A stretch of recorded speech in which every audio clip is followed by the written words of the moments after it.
मुझे चुनाव जीतने पर विरोधियों ने फंसाया है। न उसका फिंगरप्रिंट हुआ है, न उसका डीएनए टेस्ट हुआ है, किसका है खोपड़ी ये भी तो इससे पहले कि वीडियो में आगे बढ़े, अगर आप सेंसिटिव कंटेंट नहीं देख सकते तो इस वीडियो को अभी छोड़कर कोई और वीडियो देख लीजिए, क्योंकि सच्ची घटनाओं पर आधारित वीडियो देखना कोई बच्चों का खेल नहीं है। आगे बढ़ने से पहले चैनल को सब्सक्राइब और वीडियो को लाइक ज़रूर करें। तो कुर्सी की पेटी बांध लीजिए और सुनिए राजा कुलंदर की ये भयानक और सच्ची कहानी। इलाहाबाद की शांत गलियों में एक साधारण आदमी अपनी सामान्य सी जिंदगी जी रहा था। राम निरंजन नाम का ये व्यक्ति देखने में बिल्कुल साधारण था, लेकिन उसके भीतर एक ऐसी खौफनाक दुनिया छुपी हुई थी जिसे जानकर किसी की भी रूह कांप जाए। साल 2000 की एक रात से जो सिलसिला शुरू हुआ वो धीरे धीरे एक भयानक अपराध की कहानी में बदल गया। ये कहानी सिर्फ हत्या और नरसंहार की नहीं है, बल्कि एक मानसिक विकार से पीड़ित व्यक्ति की अंधविश्वासी सोच की भी है, जिसने समाज को हिला कर रख दिया। राजा कुलंदर, जैसा कि वो अपने आप को कहता था, एक ऐसा हत्यारा जिसने अपने शिकारों के दिमाग को खाने का दावा किया ताकि वो उनकी शक्ति और ज्ञान को खुद में समाहित कर सके। साल 2000 में इलाहाबाद का तेज तर्रार पत्रकार धीरेंद्र सिंह अचानक से गायब हो गया। धीरेंद्र एक निडर पत्रकार था जो भ्रष्टाचार और संगठित अपराधों पर बेबाक रिपोर्टिंग करता था। उसकी खबरें अक्सर कई ताकतवर लोगों को चुभती थी और यही वजह थी कि उसके गायब होने की खबर से पूरे शहर में हड़कंप मच गया था। पुलिस ने उसकी तलाश शुरू की, लेकिन कोई ठोस सुराग हाथ नहीं लग पा रहा था। जब पुलिस ने धीरेंद्र के फोन रिकॉर्ड्स की जांच की तो उसकी आखिरी कॉल किसी फूलन देवी नाम की महिला को की गई थी। फूलन देवी राम निरंजन की पत्नी थी। पुलिस ने फूलन देवी से पूछताछ की, लेकिन उसने दावा किया कि वो किसी धीरेंद्र सिंह को नहीं जानती। हालांकि राम निरंजन ने पुलिस को यह बताया कि धीरेंद्र उसका दोस्त था, लेकिन लंबे समय से उससे कोई संपर्क नहीं हुआ था। पुलिस को यह बयान कुछ संदिग्ध लग रहा था और उन्होंने राम निरंजन को हिरासत में ले लिया। यहीं से एक साधारण लगने वाली जांच का रुख बदल गया और सच्चाई का एक ऐसा डरावना चेहरा सामने आया जिससे सबकी रूह कांप उठी। राम निरंजन, जो पहले चुप और शांत था, धीरे धीरे पूछताछ के दौरान बदलने लगा। उसके चेहरे पर एक अजीब सा कॉन्फिडेंस आ गया। पूछताछ के दौरान राम ने कहा, अगर तुम मुझे दाल खिलाओगे तो मैं तुम्हें सब सच सच बता दूंगा। ये सुनकर पुलिस हैरान थी, लेकिन सच्चाई का पता लगाने के लिए वो उसकी ये मांग मान लेती है। दाल खाने के बाद राम निरंजन ने खुद को राजा कुलंदर घोषित किया। यह नाम उसके भीतर छुपे मानसिक बीमारी और अंधविश्वास की दुनिया का प्रतीक था। वो खुद को न सिर्फ एक राजा मानता था, बल्कि उसने ये दावा भी किया कि वो अपने शिकारों का न्याय करने वाला है। राजा कुलंदर ने पुलिस को नैनी गांव के पास एक सुनसान फार्म हाउस पर ले जाने का प्रस्ताव दिया। जाहिर सी बात है कि पुलिस उसकी बात मान गई।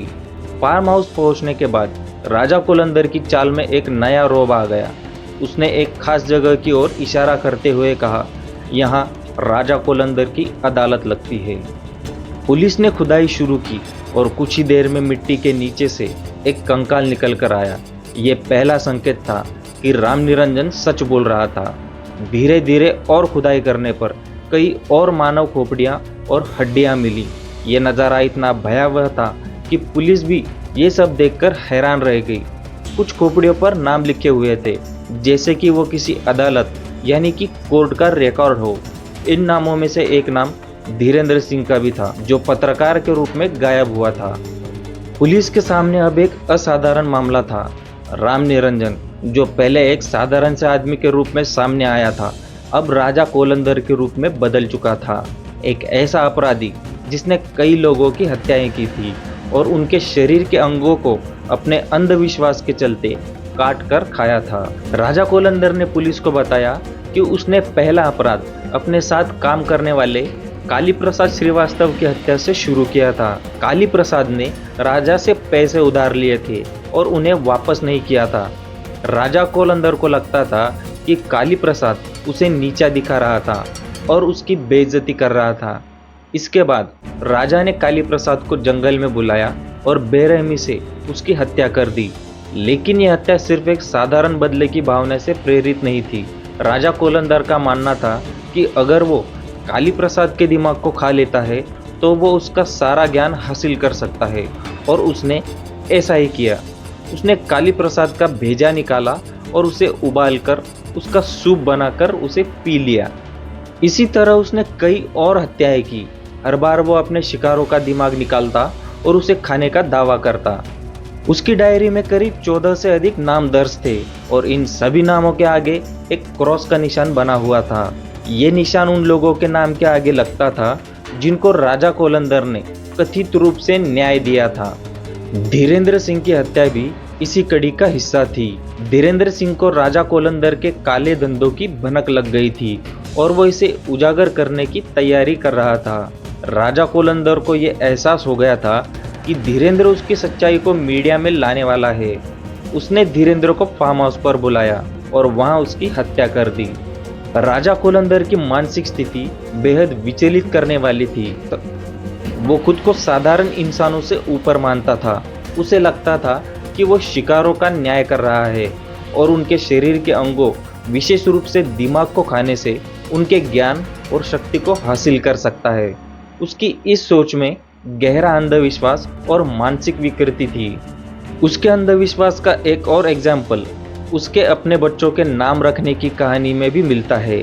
उसने अपने तीनों बच्चों के नाम अदालत, जमानत और आंदोलन रखा था।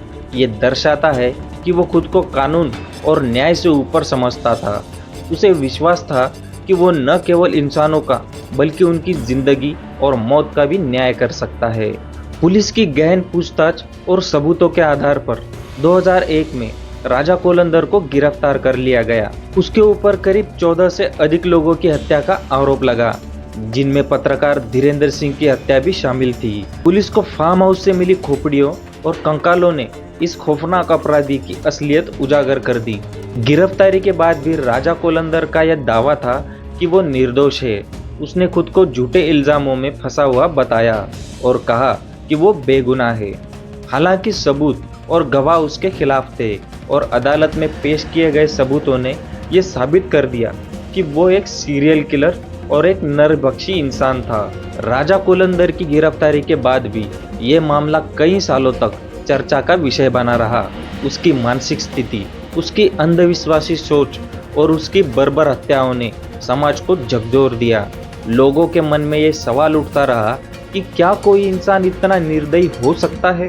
क्या मानसिक विकार और अंधविश्वास किसी इंसान को इस हद तक ले जा सकते हैं कि वो नरभक्षी बन जाए? ये कहानी आज भी भारत में एक भयानक अपराध कथा के रूप में जीवित है।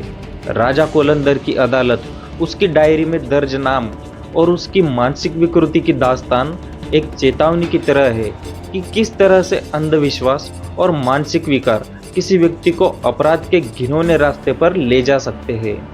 राजा कोलंदर की कहानी अपराध, नरभक्षण और मानसिक विकृति के खौफनाक संगम का उदाहरण है, जिसे शायद ही कोई भुला पाए। दोस्तों, अगर आपको ये वीडियो इन्फॉर्मेटिव लगी हो तो चैनल को सब्सक्राइब जरूर करें और वीडियो को एक लाइक भी जरूर करें। मैं मिलता हूँ आपसे अगले वीडियो में, तब तक के लिए जय हिंद।